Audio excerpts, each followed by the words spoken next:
নমস্কাৰ মেজমেলৰ মজিয়ালৈ আপোনাক জনাইছো আন্তৰিক আদৰণি প্ৰিয় দৰ্শক আজি মেজমেলৰ মজিয়াত আমাৰ মাজত উপস্থিত AIUDF দলৰ বিধায়ক কৰিমউদ্দিন বৰভূঞা ডাঙৰীয়া নমস্কাৰ আপোনাক এই ফৰামত পাই আমি অত্যন্ত আনন্দিত বিধানসভা চলি আছে তাৰ মাজতে যে আপুনি আমাৰ মাজলৈ আহিল তাৰ বাবে ধন্যবাদ প্ৰিয় দৰ্শক আপুনি অলপ আচৰিত হ'ব পাৰে যে হঠাৎ আমি কিয় কৰিমউদ্দিন বৰভূঞাক ইয়ালৈ নিমন্ত্ৰণ কৰিলো দীৰ্ঘদিন ধৰি আপোনালোকে মন কৰিছে যে কৰিমউদ্দিন বৰভূঞাক কোনোদিন বিতৰ্কই নেৰে আৰু কৰিমউদ্দিন বৰভূঞাই নিজেও খুব বিতৰ্ক সৃষ্টি কৰি ভাল পায় কৰিমউদ্দিন বৰভূঞা এজন অসাধাৰণ কোট আনকোট অসাধাৰণ ব্যক্তিত্ব যাৰ বাবে আমি আজি মেজমেললৈ মাতিছো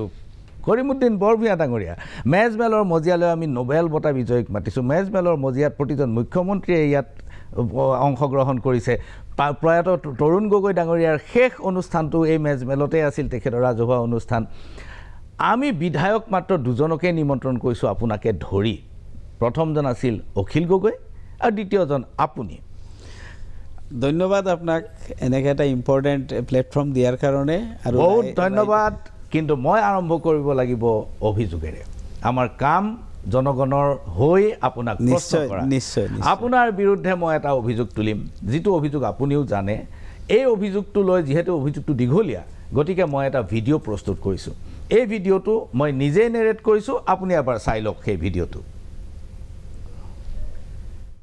কৰিমউদ্দিন বৰভূঞা ওৰফে সাজু নামৰ বিধায়কজনে সোণাই সমষ্টিৰ পৰা 2016 চনতো নিৰ্বাচনত প্ৰতিদ্বন্দ্বিতা কৰিছিল আৰু তেওঁ সেইবাৰ পৰাজিত হৈছিল 2016 চনৰ নিৰ্বাচনত তেওঁ যেতিয়া মনোনয়ন পত্ৰ দাখিল কৰে তেতিয়া তেওঁ যিখন ফৰ্ম 16 তেওঁ পৰিপূৰণ কৰিছিল ফৰ্ম 16ত তেওঁ কি লিখিছিল আপোনালোকে চাওক এয়া ফৰ্ম 16ত যিখিনি আমি হাইলাইট কৰিছোঁ অলপ অস্পষ্ট আছে তাত এই কথাটোৱে লিখা হৈছে my educational qualification higher secondary pass from GC college 1987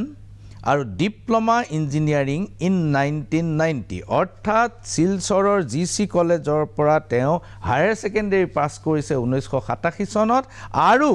diploma engineering কৰিছে 1990 চনত কিন্তু এই এফিডেভিটখনত তেখেতে কোৱা নাই যে কোন বিশেষ অনুষ্ঠানৰ পৰা কোন বিশেষ কলেজ বা বিদ্যালয়ৰ পৰা তেওঁ এই ডিপ্ল'মা ইঞ্জিনিয়াৰিং কৰিছে ইয়াৰ পিছত তেওঁ কৈছে যে 1987 চনত তেওঁ হায়াৰ ছেকেণ্ডেৰী পাছ কৰিছে GC কলেজৰ পৰা কিন্তু যেতিয়া হায়াৰ ছেকেণ্ডেৰী কাউন্সিলক যেতিয়া RTI দ্বাৰা প্ৰশ্ন সোধা হ'ল তেতিয়া হায়াৰ ছেকেণ্ডেৰী কাউন্সিলে কি ৰিপ্লাই দিলে চাওক যে এয়া higher secondary council reply as per examination register record this result is failed তেওঁ সেই ৰোল নাম্বাৰত এপিয়াৰ কৰাটো সঁচা হায়াৰ ছেকেণ্ডেৰী দিছিলে 1987 চনত কিন্তু তেওঁ এইটো ওপৰত আপুনি চাব যে ৰেজিষ্ট্ৰেশ্যন নাম্বাৰ আৰু তেওঁৰ নামটো আছে কৰিমউদ্দিন বৰভূঞা সন অফ ৰহিমউদ্দিন বৰভূঞা এই গোটেই নাম্বাৰ আৰু সকলো আছে তাত কৈছে যে তেওঁ হায়াৰ ছেকেণ্ডেৰী দিয়াটো সঁচা কিন্তু ৰিজাল্ট তেওঁ ফেইল কৰিছে সেইটো হ'ল এক নম্বৰ কথা দ্বিতীয় কথাটো হ'ল যে তেওঁতো ডিপ্ল'মা ইঞ্জিনিয়াৰিং কৰিছে বুলি কৈছিল ক্ষমা কৰিব এই ডিপ্ল'মা ইঞ্জিনিয়াৰিং ক'ৰ পৰা কৰিছিলে তাৰ কোনো স্পষ্ট প্ৰমাণ নাই তেতিয়া 2021 চনত মন কৰিব 2016 চনত তেওঁ নিৰ্বাচনত অৱতীৰ্ণ হৈছিল আৰু সেইবাৰ তেওঁ এইখন এফিডেভিট দিছিল 5 বছৰৰ পিছত 2021 চনৰ 20 জানুৱাৰীত সোণাই থানাত এখন FIR লজ হ'ল এখন এজাহাৰ দাখিল হ'ল এজাহাৰত কোৱা হ'ল যে এওঁ যে ইঞ্জিনিয়াৰিঙত ডিপ্ল'মা লোৱা বুলি কোৱা হৈছে এইটো ভুৱা কাৰণ তেওঁ কোনখন অনুষ্ঠানৰ পৰা কোন কলেজৰ পৰা তেওঁ ইঞ্জিনিয়াৰিঙত ডিপ্ল'মা কৰিলে এই বিষয়ে ক'তো উল্লেখ নাই ইয়াৰ এইখন হৈছে FIR could not add and could ascertain that he has not passed any diploma engineering এইখন হৈছে FIR খন the Karimuddin Barbhuiya son of ৰহিমউদ্দিন Barbhuiya aged about 51 years has participated in last assembly election এইখিনি কথা কৈছে এতিয়া তেওঁ ইয়াৰ প্ৰত্যুত্তৰত এখন চাৰ্টিফিকেট উলিয়ালে এই চাৰ্টিফিকেটখনৰ কপিটো আপোনালোকে চাই লওক এই চাৰ্টিফিকেটখনত আপোনালোকে মন কৰিছে যে প্ৰেছক্ৰাইবড এক্সামিনেশ্যন এণ্ড ফুলফিল্ড হ'ব লাগিছিল কিন্তু FI টো তাত নাই ইয়াৰ পিছত চাৰ্টিফিকেট হ'ব লাগিছিল চাৰ্টিফিকেটৰ এইটো মাজত এটা মস্ত গেপ চাৰ্টিফিকেট ৰিকুৱাৰমেণ্ট এৱাৰ্ডেড এই গোটেই এটা অসম্পূৰ্ণ আৰু অবিনষ্ট ইংৰাজীৰে এখন চাৰ্টিফিকেট আৰু এখন ক'ৰ পৰা উলিওৱা হৈছে the engineering institute of engineers এনেকুৱা ধৰণৰ কোনো অনুষ্ঠান ভাৰতবৰ্ষত আছে বুলি আমি নাজানো এনেকুৱা আপোনালোক যিসকল ইঞ্জিনিয়াৰ আছে যিসকলে ইঞ্জিনিয়াৰিঙৰ বিভিন্ন ডিপ্ল'মা ডিগ্ৰী লৈছে তেওঁলোকে যদি এনেকুৱা অনুষ্ঠানৰ নাম শুনিছে মোলৈ অনুগ্ৰহ কৰি ফেচবুকত আপোনালোকে খবৰটো দিব যে এনেকুৱা এটা অনুষ্ঠান আছে তাকো এই চাৰ্টিফিকেটখন অংশলগ্ন অসম্পূৰ্ণ তাত ইংৰাজীটো লিখিছে চাওক ফুলফিল্ডৰ FI2 নাই এখন সম্পূৰ্ণ চাৰ্টিফিকেট এনেধৰণে দিয়া হ'ব পাৰে নেকি দ্বিতীয়তে চাৰ্টিফিকেটৰ তলৰ অংশটো আপুনি মন কৰিব তাত লিখা হৈছে যে মে 1990 তেওঁ পাছ কৰিছে আৰু এই চাৰ্টিফিকেটখন ইছ্যু কৰা হৈছে 10 জুলাই 1991 10 জুলাই 1991 এটো দিছে আৰু চেকড বাই সামওয়ান আৰু এক্সামিনাৰ এন মজিমুল নেক এনেকুৱা ধৰণৰ এটা সহি আছে এই সাৰ্টিফিকেটখন যেতিয়া চ্যালেঞ্জ হল এইখন এখন ভুয়া সাৰ্টিফিকেট বুলি কোৱা হল যিহেতু ইয়াৰ গোটেই সাৰ্টিফিকেটখনৰ বিসংগতিপূৰ্ণ তেতিয়া 2021 চনত এই এফআইআৰখন হোৱাৰ পিছত কৰিমউদ্দিন বৰভূঞাই আন এখন সাৰ্টিফিকেট উলিয়াই দিলে সেই সাৰ্টিফিকেটখন চাওক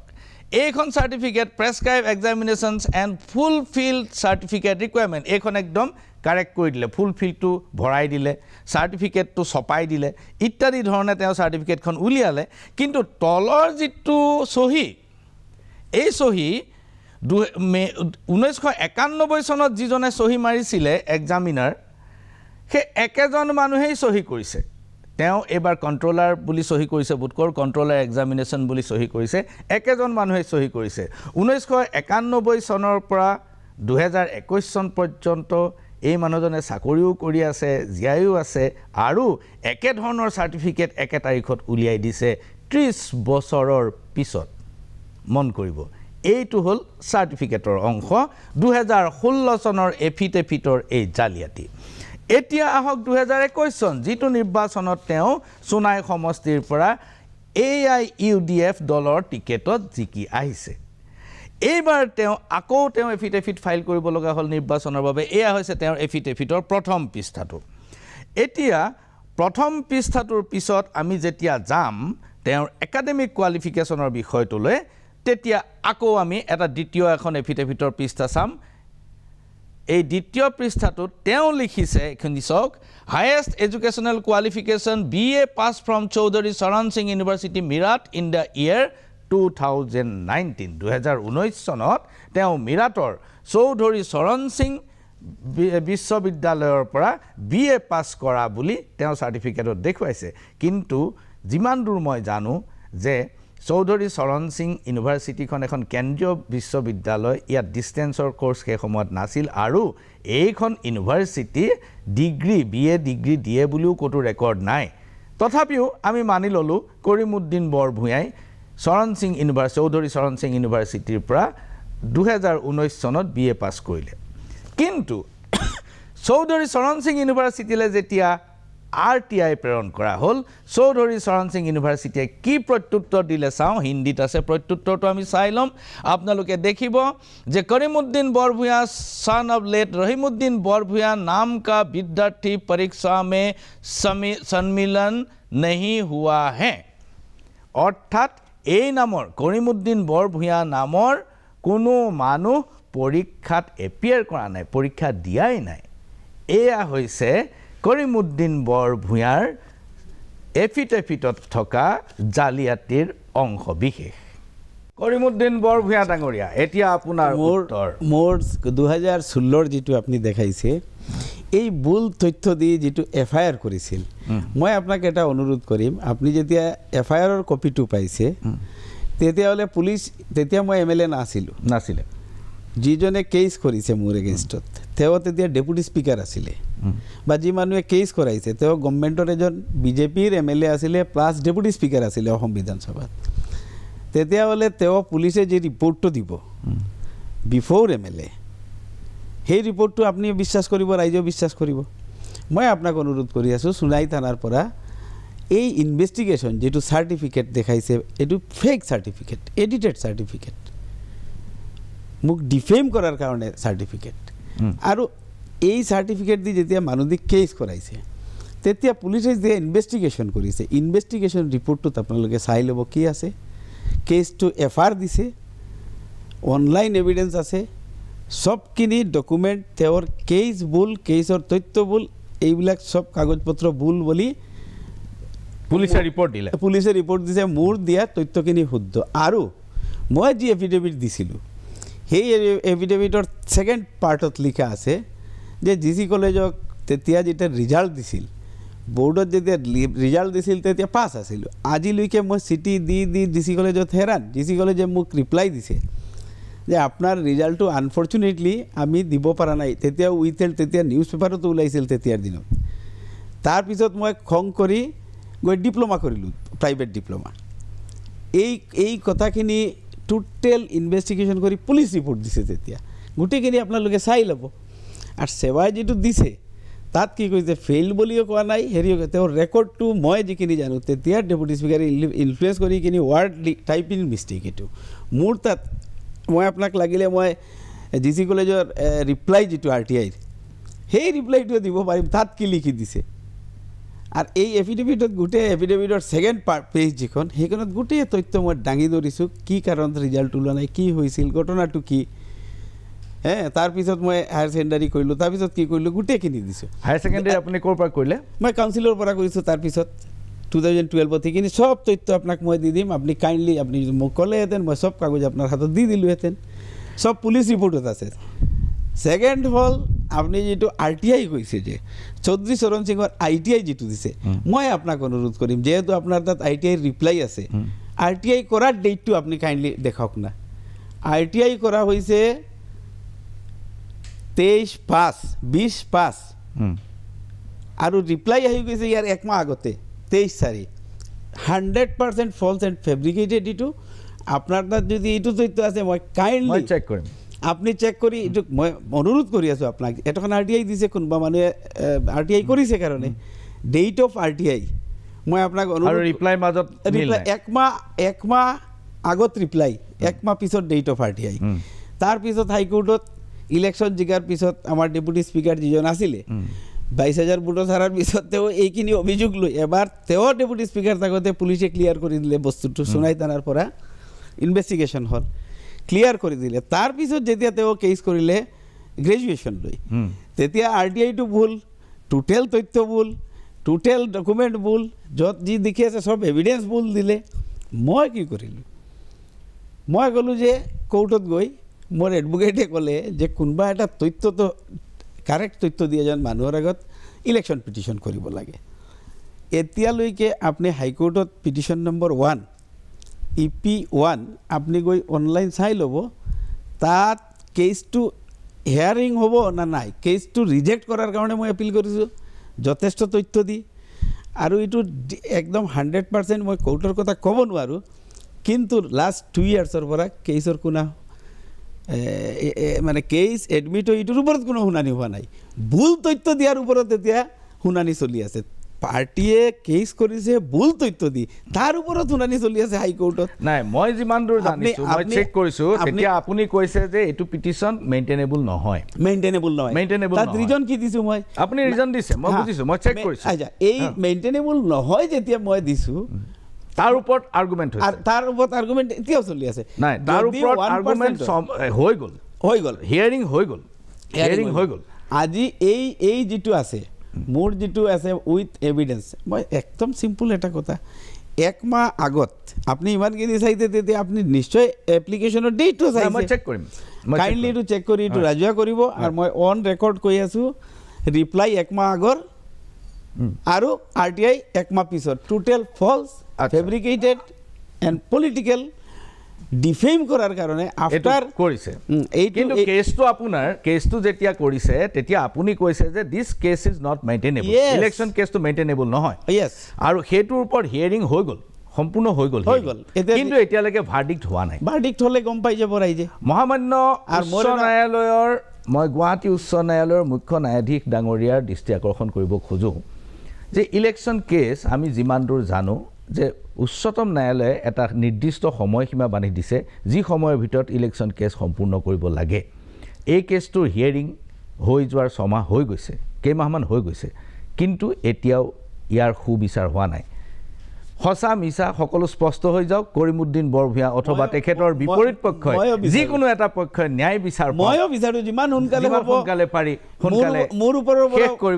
ওপৰৰ পৰা অভিযোগটো যাব লাগে যিমান সোনকালে ওলাব মই ভাল পাম মোৰ ওপৰৰ পৰা অভিযোগটো যাব আৰু মই সেইকাৰণে উচ্চতম ন্যায়ালয়ৰ মুখ্য ন্যায়াধীশৰ দৃষ্টি আকৰ্ষণ কৰিছোঁ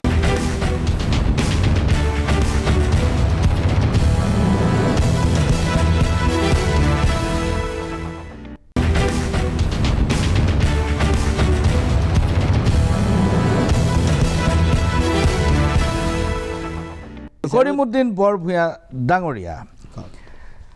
অভিযোগ আছে যে UDF আজিকালি বিজেপিতকৈও বেছি বিজেপি মোৰ loyal than the king Akhil গগৈৰ মই এটা সাক্ষাৎকাৰ গ্ৰহণ কৰিছিলোঁ তাত অখিল গগৈয়ে কি কৈছিল আপুনি শুনক মই যদি একেবাৰে আপোনাক ডাইৰেক্টলি অসম বিধানসভাৰ কথা কওঁ তেতিয়াহ'লেতো মই ক'ম যে অসম বিধানসভাত আচলতে বিৰোধী পক্ষ নাই নাই আচ্ছা মইতো ক্লিয়াৰলি ক'ম মইতো AIDFৰ মানুহবিলাকক দেখি থাকিলে এনেকুৱা লাগে যে তেওঁলোক বিজেপিয়ে মানে আজমলৰ পাৰ্টিটো যিটো হয় তো এনেকুৱা লাগে যে তেওঁলোক বিজেপিতকৈ অলপ বেছি বিজেপি তেওঁলোকে দাদাকক বেছিকৈহে ভাল পায় মানে কেনেকৈ সেইটো এই প্ৰসংগত আপুনি কি কয় একদম চিম্পল এটা কথা মই তেওঁৰ কথাতেই কৈ আছোঁ সেইখিনি প্ৰুফ হৈ গ'ল কোন বিজেপিৰ লগত কাৰ কি লেনাগেনা কি লেটাগেটা ৰাজ্যসভা ইলেকশ্যনৰ টাইমত লাইভ হৈ গ'ল তেওঁৰ লগত মোৰ সেইখিনি চেপ্টাৰ ক্লোজ মই আকৌ ৰিপিট কৰিব নিবিচাৰোঁ তেওঁ ৰাইজৰ আগত একদম খোলাকৈ পিছত বহি কৈ দিলে প্ৰতিদিন টাইমৰ আগত আৰু লাইভ আছিলে তেওঁৰ মোৰ এইটো গোটেই ৰাইজে চাইছে পইচাৰ কথা সেই কথা লাই ডিটেক্টৰ চবখিনি হৈ গ'ল এতিয়া তেওঁ যি অভিযোগ আনিছে চাওক আপুনি এজন অভিজ্ঞ সাংবাদিক আপুনিও এইটো মানিব যেতিয়া আমি অলপ এগ্ৰেছিভ বিজেপিৰ এগেইনষ্টত কথা কওঁ তেতিয়া তথাকথিত ধৰ্ম নিৰপেক্ষ বুদ্ধিজীৱীয়ে হওক আৰু অপজিশ্যন আমাৰ আৰু এটা অপজিশ্যন দল কংগ্ৰেছে হওক ক'ব এই তেওঁলোকে কথা বিজেপিৰ এগেইনষ্টত UDFে ইমান চিৰিয়াছলি কাজিয়া কৰিছে বিজেপিৰে লাভ হৈছে হিন্দু মানুহখিনি একগোট ক'ত চিৰিয়াছলি কাজিয়া কৰিছে আপুনি আমি চিৰিয়াছলি ক'ত কাজিয়া কৰা নাই কওক ফাৰ্ষ্ট অসমত মূল্যবৃদ্ধি লৈ বিজেপি গভৰ্ণমেণ্টৰ এগেইনষ্টত প্ৰথম আমি বহিছোঁ ৰাস্তাত বোলডোজাৰৰ আগত আমি গৈ থিয় দিছোঁ ইলিগেলভাৱে এভিকশ্যন য'ত কৰিছে আমি গৈ থিয় দিছোঁ এভিকশ্যনতো আপোনালোকে কংগ্ৰেছক গালি পাৰি আছে নাই আমি কংগ্ৰেছ আজমল এভিকশ্যন চলিত গৈছে গৈ পেলাই কৈছে কংগ্ৰেছে এইবোৰক ম্যাদি কৰি নিদিয়াৰ কাৰণে কাৰেক্ট নাই এইটো মিছা কথা নেকি আজি যদি কংগ্ৰেছ গভৰ্ণমেণ্টত 7জন মুছলমান মন্ত্ৰী আছিল তেওঁলোকৰ মেনিফেষ্টত আছিলে যে আমি চৰৰ মাটিত পাট্টা দিম ম্যাদি পাতি দিম মানুহখিনিক পাট্টা দিম বিজেপিয়ে তেওঁলোকৰ তাত বুটো চোৱা নাই আৰু বিজেপিয়ে কৈছে তেওঁলোকক উচ্ছেদ কৰিব বিজেপিয়ে মেনিফেষ্ট ৰক্ষা কৰি আছে কিন্তু আপুনি ম্যাদি শুনক এতিয়া ম্যাদি Amiya Kumar Das institute ginger hotel allotment দিলে এইবিলাকতো এতিয়া এভিকশ্যন হ'ব আৰে এইটোতো কমাৰ্চিয়েল ইউনিট মই পাব্লিকৰ কথা কৈ আছোঁ কমাৰ্চিয়েল ইউনিট কৰক না আজমলৰ মাটিতো এভিকশ্যন কৰিছে কি হ'ল সেইটোত কোনো আপত্তি নাই জেঞ্জাৰ কৰক আজমল কৰক আৰু কোনোবা পাব্লিকৰ কথা মই কৈছোঁ মুছলমান দুখীয়া মানুহখিনিৰ মাটিখিনি যেতিয়া এভিকশ্যন কৰিব তেতিয়া কংগ্ৰেছ নিমাতি কৈ না কিয় হৈ যায় তেওঁলোকে নিদিলে মেনিফেষ্টত দি নিদিলে প্ৰতিশ্ৰুতি নিদিলে আমি যেতিয়া মূল্যবৃদ্ধি লৈ গৈ চচলত বহি আন্দোলন কৰোঁ ৰাস্তাই আন্দোলন কৰোঁ তেতিয়া কংগ্ৰেছ টোপনি মাৰি থাকে ইলেকশ্যন আৰু আমি বিজেপিৰ লগত মিতালি অভিজ্ঞ মানুহে যদি কয় যে আমি আন্দোলন কৰা নাই সিদিনা বিধানসভাত বিজেপিৰ লগত ট্ৰাইবেল বিল লৈ আমাৰ মাৰপিট অৱস্থা তেওঁলোকৰ লাইন লেংতেৰি কথা কৈ আছে লাইন লেংতেৰি বিজেপিৰ MLA-সকলে বৰাকবেলিৰ MLA-সকলে এটাক কৰি আছে UDFৰ লগত কাজিয়া কৰি আছে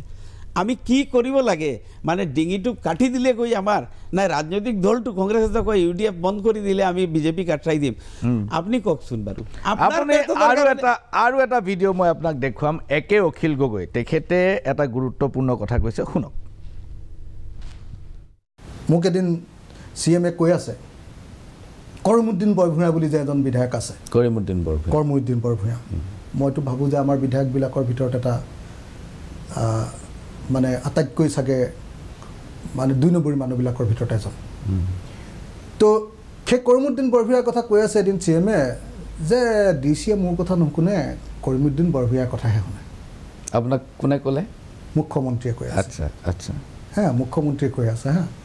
যে ডিচিয়ে মোৰ কথা নুশুনে মানে কৰিমুদ্দিন বৰভূঞাৰ কথাহে শুনে মই কি বুজিম বাৰু মই মনে মনে গুচি আহিছোঁ একো কোৱা নাই তো মই কি বুজিম যে কৰিমুদ্দিন বৰভূঞা কেনেকৈ ইমান শক্তিশালী হ'ল মানে এইটো কথা কৈছোঁ যে বিজেপি আৰু AIDF এনে চাবলৈ গ'লে এটা মুদ্ৰাৰ মানে একদম অপজিট কিন্তু মুদ্ৰাটোৰ পাৰ্ট ইপিঠি সিপিঠি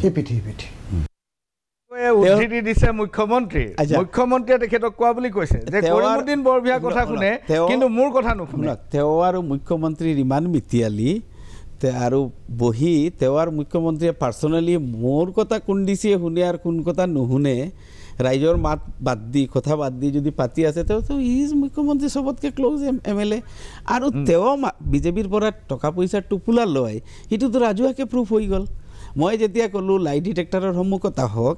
মই যেতিয়া চিঠি দিলোঁ DGPক তেওঁক যেতিয়া লিখিলে তেওঁ তেতিয়া পলালে ফোন নধৰে আপোনালোকৰ আগত মাইক লাই বেৰি গুচি গ'ল সেইটোতো প্ৰুফ হৈ গ'ল এইটো লৈ আৰু কোনো কথা ছেকেণ্ড কোৱাৰ প্ৰশ্নই নুঠে মোৰ কাউণ্টাৰ কুৱেশ্যন আপোনাক আপুনি এবাৰ সোধা নাই যে ৰাষ্ট্ৰপতি ইলেকশ্যনত বাৰু UDFৰ 13জন বিধায়ক আছিলে সেইদিনা উপস্থিত 22জন বিধায়কৰ ভিতৰত আপোনাৰ নামটো আছে নে নাই অখিল গগৈ ডাঙৰীয়া সেইটো কিয় সোধা নাই নাই সেইটো মই আপুনি মৰম কৰে কাৰণে সোধা নাই নাই সেইটো মই ফুল ইণ্টাৰভিউত সুধিছোঁ মোৰ কাউণ্টাৰ কুৱেশ্যন হ'ল এই কথাটো আজি বিজেপিৰ বিৰোধ কৰা মানুহখিনিয়ে আজি কংগ্ৰেছে অপেন ডিৰেক্টলি এডমিট কৰিলে আমাৰ বিধায়কখিনিয়ে বিজেপিৰ প্ৰাৰ্থীক ভোট দিছে এডমিট কৰিলে AICC general secretary Jitendra Singh ডাঙৰীয়া আপোনালোকৰ মানুহো ভোট দিছে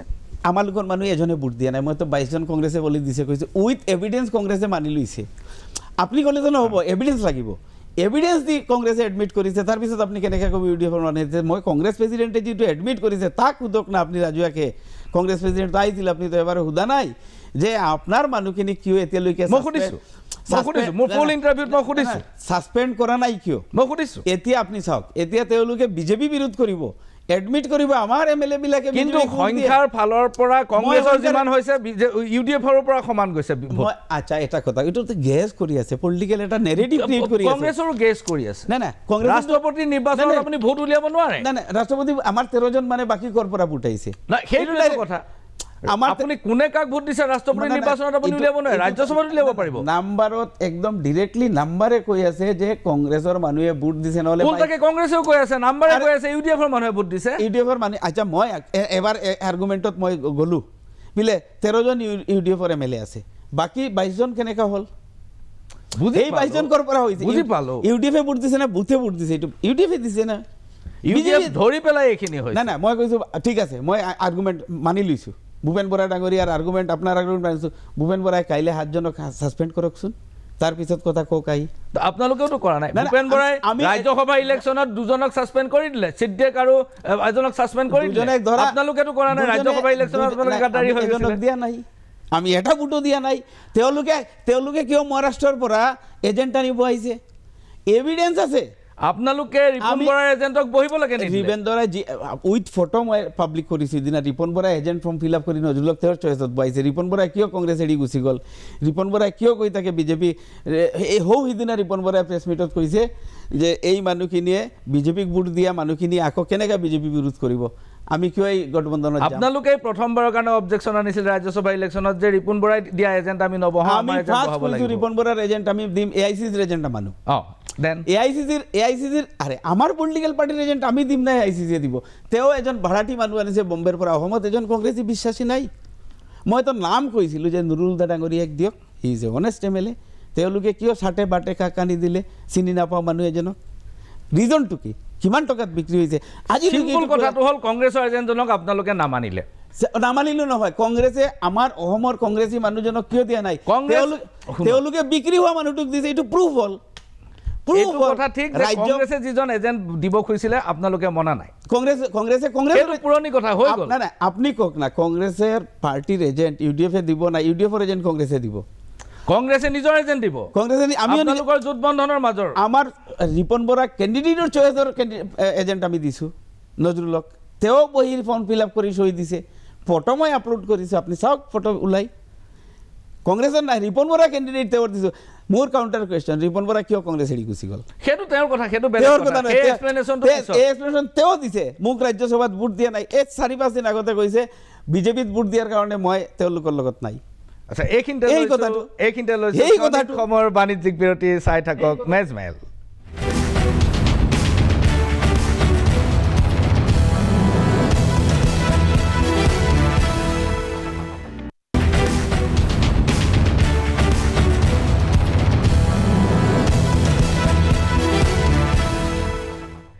মেজমেলৰ মজিয়ালৈ পুনৰ আপোনাক জনাইছোঁ আন্তৰিক আদৰণি আজি আমাৰ মাজত উপস্থিত UDFৰ বিধায়ক কৰিমুদ্দিন বৰভূঞা ডাঙৰীয়া বিষয় একেটাই আছে যে UDF আৰু বিজেপিৰ এটা বুজাবুজি আছে প্ৰথম অভিযোগ এইটো দ্বিতীয় অভিযোগ মই আনিছোঁ অখিল গগৈ আজমলৰ লগত কি ধৰণৰ বুজাবুজি বুলি ভাবে আপুনি এইটো যে আজমলে ইমান বেয়া মন্তব্য কৰিলেও আজমলৰ একো নহয় বিচাৰ নহয় জেল জৰিমনাটো দূৰৰে কথা তেওঁক আজিলৈকে পুলিচে মাতিও অনা নাই তাৰমানে হিমন্ত বিশ্ব শৰ্মা চৰকাৰখন গঠন হোৱাৰ পাছত আজমল দলৰ দ্বিতীয় যিজন আজমল চিৰাজউদ্দিন আজমল তেওঁৰ নেতৃত্বত মুখ্যমন্ত্ৰীক সাক্ষাৎ কৰিছিল যিদিনা সাক্ষাৎ কৰিছিল সেইদিনাই এটা অৰ্ডাৰ ওলাইছিল সেই অৰ্ডাৰটো আছিলে গোটেই SP বিলাকলৈ অসমৰ আৰু DC বিলাকে অৰ্ডাৰ দিছে যে এতিয়াৰ পৰা আগৰটো হাসিগছটো এতিয়াৰ পৰা ফ্ৰী কৰি দিয়া হৈছে এতিয়াৰ পৰা কোনেও হাসিগছটো ৰাস্তাত ধৰিব নোৱাৰিব পুলিচে আচ্ছা হাসিগছৰ সৰবৰাহটো কেতিয়াও পুলিচে আৰু ধৰিব নোৱাৰিব সেই অৰ্ডাৰৰ কপিটো মই লগে লগে পালোঁ কাৰণ SP বিলাকলৈ আৰু DC বিলাকলৈ প্ৰেৰণ কৰা হৈছে তাৰে কোনোবা এজনে মোক ক'লে যে এনেকুৱা অৰ্ডাৰ আহি গ'ল সেই অৰ্ডাৰৰ কপিটো মই সাংবাদিকবিলাককো দিছিলোঁ কিন্তু সেই অৰ্ডাৰৰ কপিটো বৰ বেছি পাব্লিচিটি নহ'ল এইবাৰ মই আপোনাক দেখুৱাব খুজিছোঁ ভূপেন বৰা একে অভিযোগ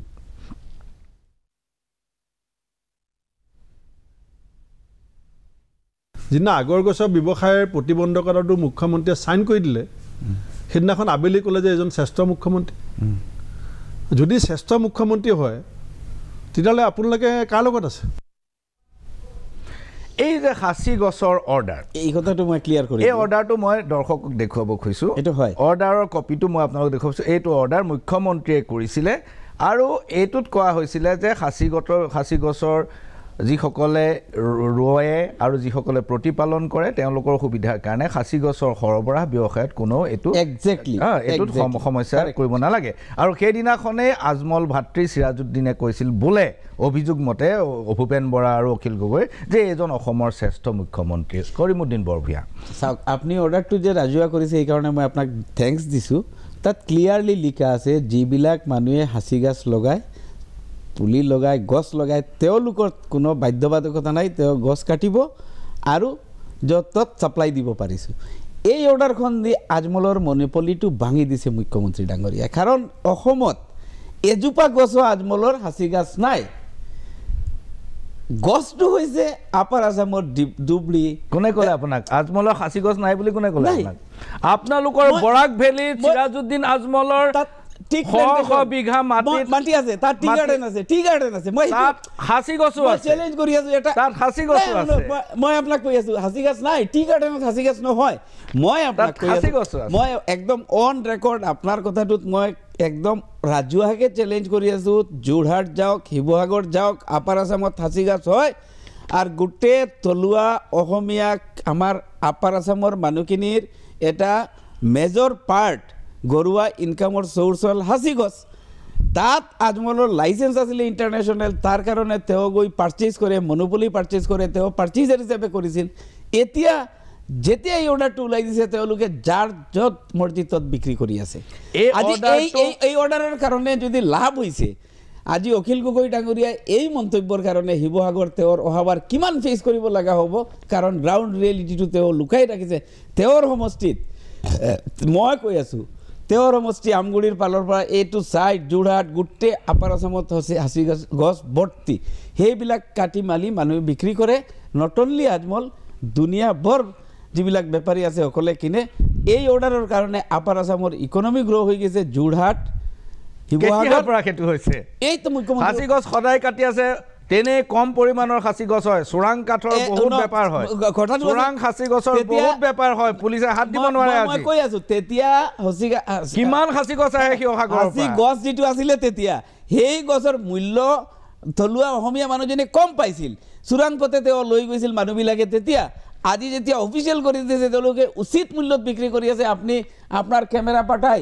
গোটেই অসমৰ যোৰহাট আৰু শিৱসাগৰৰ মানুহখিনিক ঘৰে ঘৰে গৈ সোধক আপোনালোকে এই অৰ্ডাৰৰ কাৰণে বেনিফিটেড হৈছে না নাই এই অৰ্ডাৰৰ পিছত চোৰাং হাঁচি গছত হাত দিব নোৱাৰা হ'ল নহ'ল কাৰেক্ট চোৰাং হাঁচি গছত হাত দিব নোৱাৰে এতিয়া এটা হাত দিব নোৱাৰে চোৰাং চলি আছে চোৰাং চলা নাই অপেন হৈ গ'ল এতিয়া সেইটোৱেতো কথা এই অপেন যিটো কৰি দিছে তাৰ কাৰণে আপুনি যদি পাণ তামোলৰ নিচিনাকে বিক্ৰী কৰিব পাৰে তেতিয়াহ'লেতো অপেন হৈ গ'ল এইটো কোনটো তামোল ক'ৰ পৰা আহিছে আপুনি কেনেকে ধৰিব ঔনাৰ কোন এই অসমত ঔনাৰ অসমীয়াটো বেনিফিচিয়াৰী কোন হাঁচি গছ বিক্ৰী কৰি কেইটা মানুহ আজমল হ'ল আজমলৰ পৰিয়াল যিমান ধনী হ'ল যেতিয়া বিজেপি শিৱসাগৰ নাজিৰাৰ কেইটা মানুহ ধনী হ'ল হাঁচি গছ বিক্ৰী কৰি তেতিয়া নাছিল এতিয়া হ'ব ইমান দিনা আজমল কেনেকে ধনী হ'ল মই আপোনাক বিজেপিৰ জন্ম যিদিনা হোৱা নাই সেইদিনা আজমল এষ্টাব্লিছ ইউএই হয় আৰু আপোনাক এটা কথাই আছোঁ অসমৰ হাঁচি গছ দি আজমল বিজনেছ নকৰে আজমল ৱৰ্ল্ড ৱাইড হাঁচি গছ লৈ যায় আৰু এটা কথা কৈছোঁ আগৰৰ তেওঁলোকৰ 5%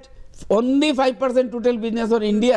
বাকি 95% ইউএই আপনি যাওক দুবাই যাওক ইউএই যাওক বজাৰখন বেলেগ ৰ মেটেৰিয়েল অসমৰ পৰা 5% যায় আপনি উইদাউট ষ্টাডি এনেকা কোৱাটো উচিত নহয় আপনি অসমৰ থলুৱা মানুহখিনিক অপমান কৰি আছে উইদাউট এনি ষ্টাডি আপনি লাইভ কেমেৰা লওক আপনি যাম মই যাম ঘৰে ঘৰে অসমীয়া মানুহৰ ঘৰত গৈ সুধিম এই অৰ্ডাৰৰ পিছত তেওঁলোকৰ লাভ হৈছে না লোকচান হৈছে যদি কয় লাইভ কৰিব লাগিব তেনেকা আজি যেনেকা লাইভ কৰি আছে মই আপোনাক চ্যালেঞ্জ দি কৈ আছোঁ যোৰহাট আৰু শিৱসাগৰ দুইখন ডিষ্ট্ৰিক্টতে যাম অখিল গগৈ ডিষ্ট্ৰিক্টত যাম গৈ মানুহখিনি সুধিম যে এই মুখ্যমন্ত্ৰীৰ অৰ্ডাৰে আপোনালোকৰ লাভ হৈছে না আজমলৰ লাভ হৈছে না বেলেগ আগৰ ব্যৱসায়ী লাভ হৈছে তেওঁলোকে আমাৰ লাভ হৈছে এই কথাটো নকলে লাইভ কৰিম ফেচবুকত গোটেই ফেচবুক লাইভ কৰি দিম আপোনাৰ মিডিয়া লোক লাইভ এনেকা বুজিলো লাইভ মেজমেল এটা দিনত কৰি লওঁ বলক এতিয়াওতো লাইভ চলি আছে এতিয়া লাইভ চলি আছে তেনেকা এটা লাইভ শিৱসাগৰ যোৰহাট গৈ কৰোঁ আপুনি মই কৰোঁ আৰু যদি পাব্লিকে কয় মই আপোনাক অপেন কৰি আছোঁ যদি পাব্লিকে কয় তেতিয়া অখিল গগৈ ডাঙৰীয়া কি ক'ব আপুনি যি Akhil Gogoi tested certified and accepted মানৱ ডেকাৰ পৰা পইচা লোৱা মানুহ বিজেপিৰ পৰা পইচা লোৱা মানুহ সেইজনৰ চাৰ্টিফিকেট ইউডিএফে দিব নি আপুনি কি পইচা ল'লে ৰচিদ কাটি লয় নেকি তেওঁতো একচেপ্ট তেওঁতো ৰচিদ কাটি নলয় উইথ প্ৰুফ আপুনিও নলয় তেওঁ নলয় আমি নলওঁ আপুনিওতো ৰচিদ কাটি নলয় পইচাৰ কি দৰকাৰ আছে তেওঁ শুনক আজি এটা কথা কৈছে যিবিলাক মানুহে অভিযোগ আনিছে অজিত ভূঞাৰ ইনকুৱাৰী চলি আছে 5 জন অফিচাৰ ছাছপেণ্ড হ'ব লগা হৈছে তেওঁৰ পৰা ইউডিএফ চাৰ্টিফিকেট ল'ব লাগে আপোনাৰো অভিযোগ আছে আপোনাৰো অভিযোগ আছে আপোনাৰ জালিয়াতিৰ অভিযোগ আছে চাৰ্টিফিকেটৰ আপোনাক মই কোৱাৰ সুযোগ দিছোঁ কাৰণে ক'ব পাৰিছে নাই মই চ্যালেঞ্জ কৰি আছোঁ হাইকোৰ্টত কেছ চলি আছে আজি কৈ আছোঁ ৰাজুৱাকে মই নিকা ক্লিন হ'ম কিন্তু অজিত ভূঞা ডাঙৰীয়া ৰাজুৱা সম্পত্তি মোৰ এইটো পাৰ্চনেল প্ৰপাৰ্টি নহয় মোৰ এইটো পাৰ্চনেল কথা তেওঁৰটো ৰাজুৱা সম্পত্তি তেওঁ আজি ৰাজুৱা কৰিব এমএলএ ফাণ্ডৰ পইচা ৰূপজ্যোতি কুৰ্মীৰ এতিয়াও তদন্ত চলি আছে তেওঁতো বিজেপিত যোগদান কৰি দিলে কাৰণে একো হোৱা নাই চব হাতখন মাফ কাইলৈ অজিত ভূঞাও জইন কৰিব বিজেপিত সেইকাৰণে মাফ কৰিব এইখিনিতে লৈছোঁ ক্ষণিক সময়ৰ বাণিজ্যিক বিৰতি চাই থাকক মেচ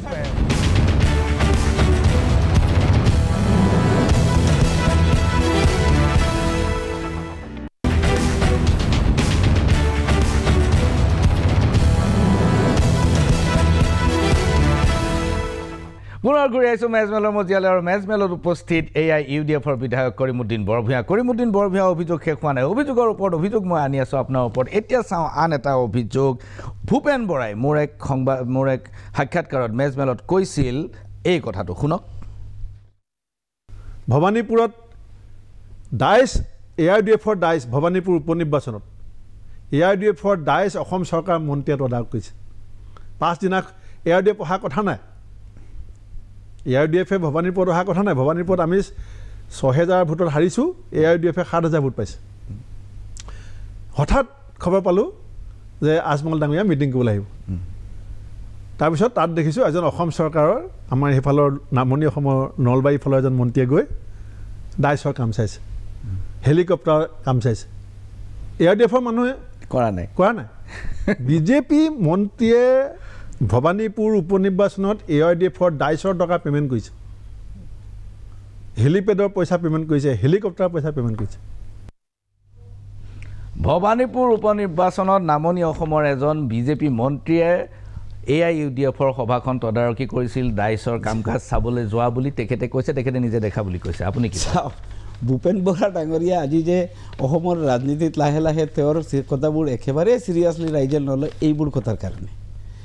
এনেকা অসমৰ ইতিহাসত কেতিয়া হৈছে নেকি কোনোবা বিৰোধী দলৰ আমাৰ MLA আছিলে তাত ফণী তালুকদাৰ UDFৰ পৰা জিকিছিল ভৱানীপুৰত বাই ইলেকশ্যনত আমি কেণ্ডিডেট দিছোঁ চেলেঞ্জিং মুডে এনেকা হৈছে যে আমাৰ সিটিং MLA বিজেপিয়ে লৈ গ'ল আমি চেলেঞ্জ হিচাপে লৈ খেলিছোঁ কংগ্ৰেছে তাত প্ৰাৰ্থী দি উল্টা আমাৰ জিকা সিটটোত কংগ্ৰেছে প্ৰাৰ্থী দি এনেকা বেয়াকে ইলেকশ্যন খেলিলে যাৰ কাৰণে আমি আমাৰ প্ৰাৰ্থী লাষ্টত বেক মাৰাই দিলোঁ যে কোনো পৰ্যায়ে আমি জিকিব নোৱাৰিম কংগ্ৰেছে জিকি যাওক আমাৰ প্ৰাৰ্থী বেক কৰাই দিছোঁ আমি প্ৰচাৰত যোৱা নাই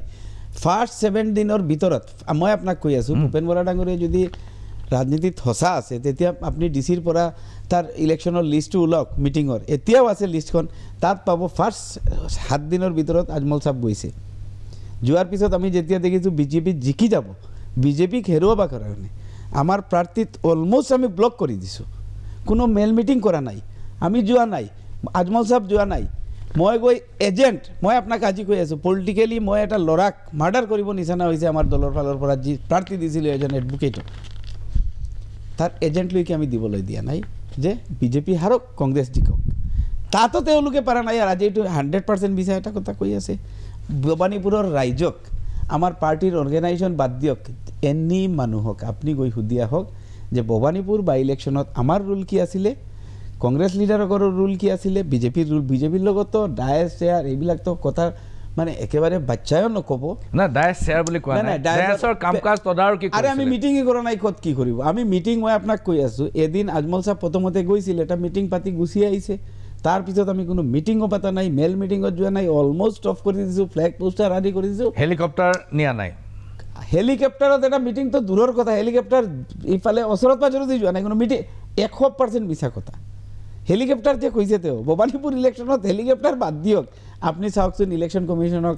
এখন চিঠি কাইলৈ দিয়ক আৰু মই আপোনাক ৰিকুৱেষ্ট কৰি আছোঁ সেই চিঠিখন ৰিপ্লাই লওক যে ভৱানীপুৰ আজমল চাহাবে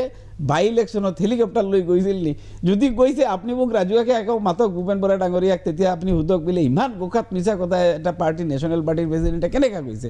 মই চেলেঞ্জ কৰি আছোঁ ভৱানীপুৰ ইলেকশ্যনৰ আগত কোনো মেল মিটিং হেলিকপ্টাৰ লৈ আমাৰ পাৰ্টিৰ লিডাৰ কোনেও যোৱা নাই কোনো মিটিঙো হোৱা নাই এটা মিটিং আগতে হৈছিল আজমল চাহাব গৈছিল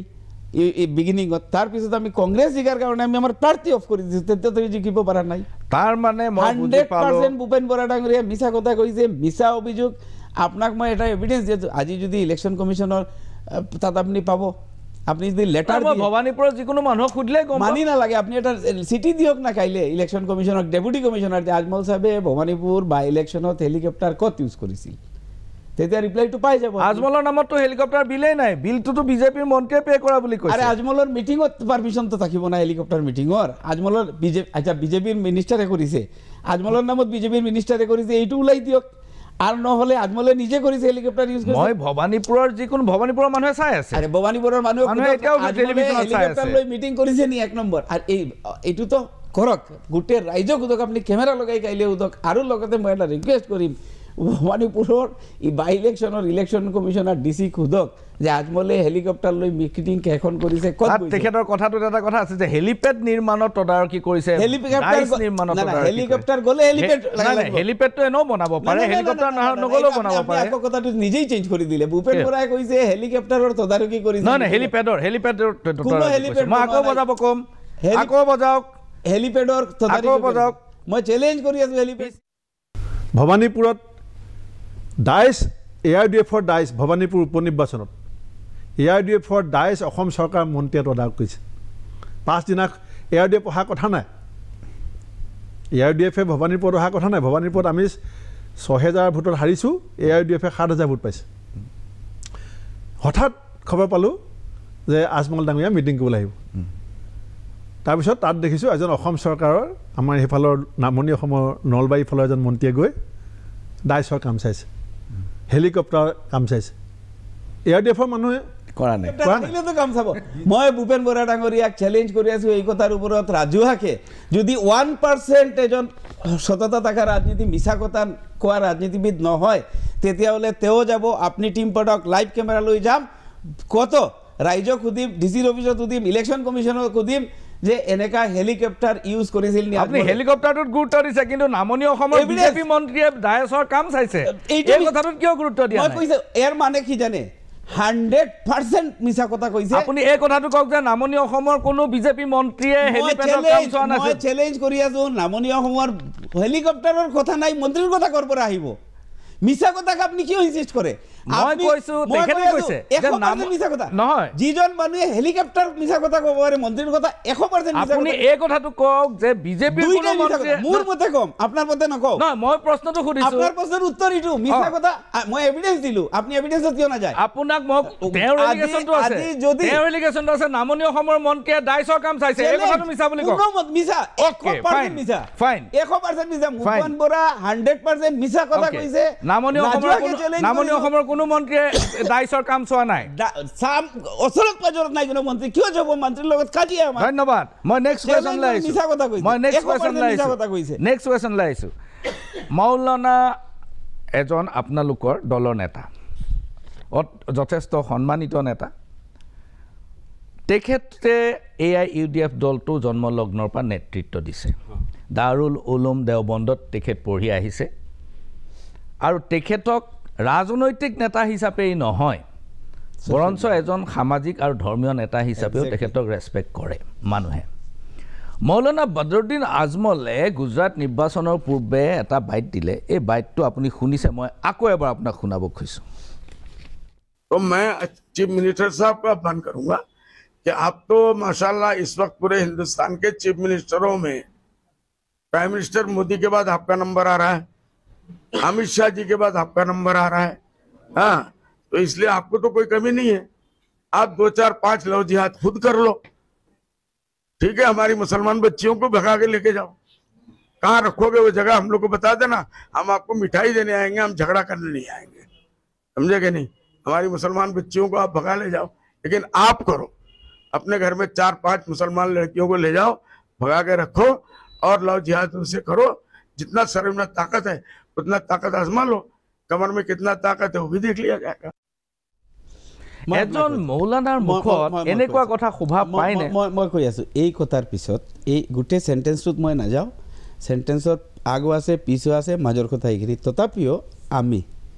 দল মৌলানা বদৰুদ্দিন আজমল পুৰা অনুতপ্ত মই তেওঁক পাৰ্সোনালি সুধিছিলো যে এইবোৰ ওয়াৰ্ড আপোনাৰ মুখৰ পৰা উলালে কেনেকুৱা তেতিয়া তেওঁ মোক ক'লে এটা ক্ৰিমিনেল কেছক মুখ্যমন্ত্ৰীয়ে লাভ জেহাদ বিচাৰে কিবা হলে মুখ্যমন্ত্ৰীয়ে লাভ জেহাদ হিন্দু মুসলিম লাভ জেহাদ হিন্দু মুসলিম ইয়াৰ বাহিৰত কোনো কথা নাই তেওঁৰ প্ৰাইস হাই হৈ আছে আমি আন্দোলন কৰিছো একেদিন আগত মূল্যবৃদ্ধি লৈ তেওঁ সিৰিয়াসই নহয় মুখ্যমন্ত্ৰী তেওঁ সদায় লাভ জেহাদ এই মই খঙতে ৰিয়েকশন দেওতে গৈ এইখিনি কথা মই কৈ দিলো কথাটো ঠিক হোৱা নাই ৰাজুৱাকে তেওঁ ক্ষমা বিচাৰিছে আমি দলে ক্ষমা বিচাৰিছো এনেকা ওয়াৰ্ড তেওঁৰ পৰা আপনি এই কথাৰ কাৰণে তেওঁৰ ওমেন ডিগ্ৰী কলেজটো পাউৰি যাবনি আপনি তেওঁ নিটত 300+ স্টুডেন্টক এভাৰেজ হায়াৰ এডুকেশন দি আছে অল কাস্ট কমিউনিটিৰ হেখিনি পাউৰি যাম নেকি আমি কম নেকি এটা ওয়াৰ্ড তেওঁ সংগতে ওলাইছিল কাৰণে আজমল মানুহজন বেয়া আজি মৌলানা এই কাৰণে কৈছে এজন Maulana through out the life আপনি চাওক তেওঁৰ এক্টিভিটি কিনি চাওক গ্ৰাউণ্ডত কি কাম কৰি আছে তেওঁ এইখিনি চাওক এটা ওয়াৰ্ড এজন মানুহৰ ভুল হবে হিউম্যান বিং এটা মিস্টেক কৰিব পাৰে লাভ জেহাদ লৈ এতিয়া গোটেই কাৰবাৰটো এনেকুৱা হৈছে আপোনাৰ দলৰ এজন বিধায়কক এতিয়া অভিযুক্ত কৰা হৈছে এই শেহতীয়া এটা ঘটনা আপোনালোকে কিন্তু তাত ৰিয়েকশ্যন একো দিয়া নাই দিছোঁ আমি ৰিয়েকশ্যন দিছোঁ তেতিয়া দিছোঁ কৈছোঁ আইন আছে আইনে চাব বিধায়কৰ ঘৰত কোন আহে কোন না বিধায়কৰ ঘৰত বহু মানুহ আহিব পাৰে তাৰ ভিতৰত কোনোবা এজন মানুহে বিয়া পাতি ল'ব পাৰে কাকবা তাত পুলিচ আছে বিধায়কৰ এইটো দায়িত্ব নহয় কোনে বিয়া পাতিব কোনে নাই বিধায়কৰ কাম ৰাস্তা ঘাট পানী ডেভেলপমেণ্ট মানুহৰ স্কুল কলেজ এইবিলাক চোৱা বিয়া পাতা বিধায়কৰ দায়িত্ব নহয় থেংক ইউ এইখিনিতে লৈছোঁ ক্ষণিক সময়ৰ বাণিজ্যিক বিৰতি চাই থাকক মেজমেল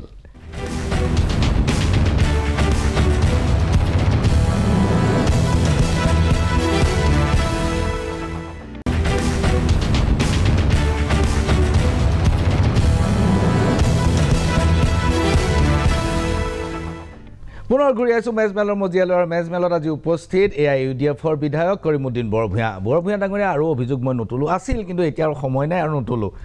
এতিয়া কথাটো হ'ল যে শেহতীয়াকৈ চৰকাৰে কেতবোৰ কাৰ্যব্যৱস্থা হাতত লৈছে বাল্য বিবাহ ৰোধ কৰাৰ কাৰণে বাল্য বিবাহ ৰোধ কৰাত কাৰো আপত্তি নাই মোৰতো সামান্যতম আপত্তিও নাই কিন্তু বাল্য বিবাহ ৰোধ কৰাৰ নামত যে হাজাৰ হাজাৰ মানুহ যে এতিয়া জেলত আছে এই প্ৰসংগত আপুনি কি কয় চাওক মুখ্যমন্ত্ৰী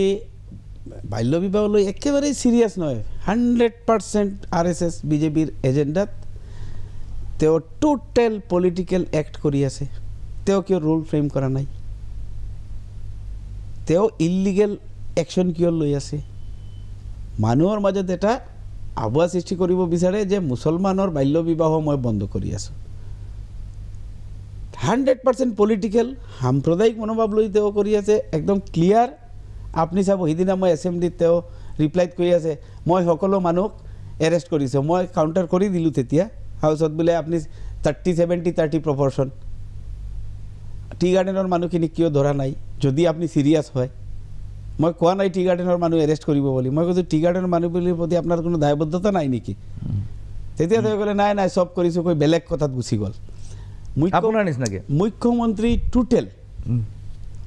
একেবাৰে টোটেল পলিটিকেল এজেণ্ডাত চলি আছে অসমৰ ওভাৰঅল ডেভেলপমেণ্ট লৈ কিন্তু বাল্য বিবাহ ৰোধ কৰিলেতো জনসংখ্যাৰ ওপৰত আমি বাল্য বিবাহ লৈ এৱাৰনেছ কৰি আছোঁ মৌলানা বদৰুদ্দিন আজমল চাহেবে যিমান ধৰ্মসভাত যায় গৈ কান্দি কান্দি তেওঁ কৈছে আজি 4 মাহ আগত ভিডিঅ' ওলাব যে বাবা যোৰহাট কৰিছোঁ মই আপোনালোকে বাল্য বিবাহটো বন্ধ কৰক তেওঁ ডিগ্ৰী কলেজ উইমেন কলেজ খুলি দিছে উইমেন ইউনিভাৰ্চিটি কৰিবলৈ গৈ আছে হাত জুৰি কান্দি কান্দি কৈছে 4 মাহ আগত আপুনি চাব বৰপেটাত দুবৰিত গৈ ধৰ্মসভাত as a Jamiat president as a MP যে আপোনালোকে বাল্য বিবাহটো বন্ধ কৰক সদায় কৈ থাকিব জনসংখ্যা বৃদ্ধি মুখ্যমন্ত্ৰী ক'ত জনসংখ্যা বৃদ্ধি লৈ চিৰিয়াছ ক'ত বৰপেটাত ইউনিভাৰ্চিটি খুলি দিছে ক'ত এডুকেশ্যনেল ইনফ্ৰাষ্ট্ৰাকচাৰ কৰিছে ক'ত দুবৰিত কৰিছে ক'ত হাইলাকান্দি কৰিমগঞ্জৰ মাজত কৰিছে ক'ত মৰিগাঁৱত কৰিছে যেতিয়া ফুল প্লেজেড মানুহখিনিক এডুকেশ্যন দিব এমপ্লয়মেণ্ট দিব তেতিয়াহে জনসংখ্যা ৰোধ হ'ব টিভিৰ আগত কৈ বিধানসভাত আগত কৈ চিঞৰি খালি আপোনালোকৰ জনসংখ্যাটো আমাৰ ভয়ৰ কাৰণ আপোনালোকে লৈ যাব অসমৰ মানুহখিনিক ভয়ে দেখায় যে মিয়া মানুহখিনিয়ে লৈ যাব অসমখন ইমান জনসংখ্যা বৃদ্ধি হৈছে টিভিৰ আগত কৈ সমাধান হ'ব সমাধান নহ'ব আপুনি বৰাক ভেলীৰ জনগোষ্ঠীসমূহক লৈ 21টা জনগোষ্ঠীক লৈ পেলাই এখন বেচৰকাৰী এইবিলাক ট্ৰাইবেল মানুহখিনি কোনে বেয়া পাই দেখি লৈছেতো আচ্ছা কি হ'ল ঘটনা মোৰ কথা হ'ল স্কেটাৰ্ড আনৰিপ্ৰেজেণ্ট আদিবাসী আৰু OBC মানুহখিনিক এটা ডেভেলপমেণ্ট কাউন্সিল দিয়ক আৰু এটা ছেপাৰেট ডিৰেক্টৰেট দিয়ক দি তেওঁলোকৰ যিখিনি সমস্যা আছে সেইখিনি কৰক এডুকেশ্যন দিয়ক এমপ্লয়মেণ্ট দিয়ক তেওঁ বেটাৰী চাওক স্কিল ডেভেলপমেণ্ট দিয়ক স্কুল দিয়ক কলেজ দিয়ক এইবিলাক কৈছোঁ এই বিলত এইখিনি আছিলে বিজেপিৰ বিধায়ক এজনে একেবাৰে অশান্ত হৈ যাব বৰাক আদিবাসী আৰু OBC মানুহখিনিক যে তেওঁলোকৰ MLA জিকিব নোৱাৰে MP জিকিব নোৱাৰে তেওঁলোকৰ ৰিপ্ৰেজেণ্টেশ্যন নাই কাৰণ তেওঁলোক ইমান পিছ পৰি আছে তেওঁলোকৰ প্ৰতি দায়বদ্ধতা নাই ক্লিয়াৰ হৈ গ'ল বিজেপি গভৰ্ণমেণ্টে তেওঁলোকৰ কিন্তু আচৰিত কথা বিজেপিয়ে বাৰু বিৰোধ কৰি কৈ দিলে যে ফিচাৰমেন মুছলমানৰ নাম আহিছে আৰু কিৰাণ মুছলমানৰ নাম আহিছে কাৰণে আমি বিলখনত সমৰ্থন নকৰোঁ ক্লিয়াৰ কৰি দিলে তেওঁলোকৰ MLA বিধানসভাৰ মজিয়াত ক'লে ফিচাৰমেন মুছলমানৰ নাম কিয় আনিলে কিৰাণ মুছলমানৰ নাম কিয় আনিলে এই বিলখন আমি অপ'জ কৰোঁ কিন্তু আচৰিত কথা কমলাক্ষ দেৱপুৰকাইস্থ থিয় হৈ এই বিলৰ বিৰোধ কৰিলে ফিচাৰমেন মুছলমানৰ বিৰোধ কৰিলে কিৰাণ মুছলমানৰ বিৰোধ কৰিলে OBC মানুহৰ বিৰোধ কৰিলে SC মানুহৰ বিৰোধ কৰিলে কমলাক্ষ ডাঙৰীয়াই প্ৰাইভেট মেম্বাৰ্ছ বিলত আচলতে পলিটিকেল হেৰি নাথাকে আইডেণ্টিটি নাথাকে সকলোৱে নিজৰ নিজৰ মতে ক'ব পাৰে মই মানৱিক দৃষ্টিকোণৰ পৰা এই মানুহখিনিৰ পৰা কাৰ কিমান দায়িত্ব এইটো প্ৰুফ হৈ গ'ল কমলাক্ষ ডাঙৰীয়াই কংগ্ৰেছৰ ৰিপ্ৰেজেণ্ট কৰে তেওঁ ৱাৰ্কিং প্ৰেচিডেণ্ট তেওঁৰ এজন বিধায়কে কমলাক্ষ ডাঙৰীয়াক নকলে যে এই কথাটো আপুনি কৰিব নালাগে তেওঁ বিজেপিৰ লগত মিলি হাউচত থিয় দিলে আৰু ইউডিএফ বিজেপিৰ এই কমলাক্ষ নাই নাই সেইটো পলিটিকেল পাৰ্টিটোৰ কোনো হেৰি নাথাকে পলিচি লৈ পেলাই কাৰণ আপোনাৰ পাৰ্টিৰ পলিচি নহ'বও পাৰে আপোনাৰ সেইটো প্ৰাইভেট মেম্বাৰ্ছ বিল আৰু মই যদি সমৰ্থন কৰোঁ বা বিৰোধিতা কৰোঁ মই প্ৰাইভেট মেম্বাৰ হিচাপে কৰিব পাৰোঁ প্ৰাইভেট মেম্বাৰ বিলত মোৰ পাৰ্টি কিন্তু আইডলি মনোৰঞ্জন তালুকদাৰে ছাপোৰ্ট কৰিছে অখিল গগৈ সেইটো তেওঁ প্ৰাইভেট বাট পাৰ্টি হিচাপে কংগ্ৰেছে বিজেপিৰ লগত আছিল সিদিনা হাউচত এইটো প্ৰমাণ হৈ গ'ল আকৌ ট্ৰাইবেল ST OBC ফিচাৰমেন কিৰাণ মানুহখিনিৰ এগেইনষ্টত বিজেপিৰ লগত কংগ্ৰেছত থিয় দিছে এইটো আকৌ প্ৰমাণ হ'ল কৰিমুদ্দিন বৰভূঞা ডাঙৰীয়া আমাৰ সময় হৈ আহিল আৰু ভৱিষ্যতৰ দিনবিলাকত আপোনাৰ বহুত স্পষ্টীকৰণ পাবলৈ থাকিল আজিও বহুতখিনি কনফিউজন থাকি গ'ল গতিকে ভৱিষ্যতৰ দিনবিলাকত নিশ্চয় লগ পাম নিশ্চয় আৰু এদিন মাতিম কাইলৈৰ পৰা ৰমজান আৰম্ভ হৈছে শুভ ৰমজান আগতীয়াকৈ জনাইছোঁ থেংক ইউ ধন্যবাদ আপোনাকো আৰু গোটেই অসমৰ ৰাইজক ৰমজানৰ মুবাৰকবাদ সকলে মিলি আমি উৎসৱসকলৰ ধৰ্ম যাৰ যাৰ উৎসৱ সভাৰ সেই সকলে এই মেণ্টেলিটি লৈ আমাৰ অসমত চব জীয়াই আছোঁ একেলগত থাকিম একেলগত অসমখনক আগুৱাই লৈ যাম আৰু আপোনাৰ নিচিনা বলিষ্ঠ পদক্ষেপ ল'ব অসমৰ স্বাৰ্থে চকুত আঙুল দি কথা মাতি যাওক আপোনাৰ দীৰ্ঘায়ু কামনা কৰিছোঁ থেংক ইউ ধন্যবাদ থেংক ইউ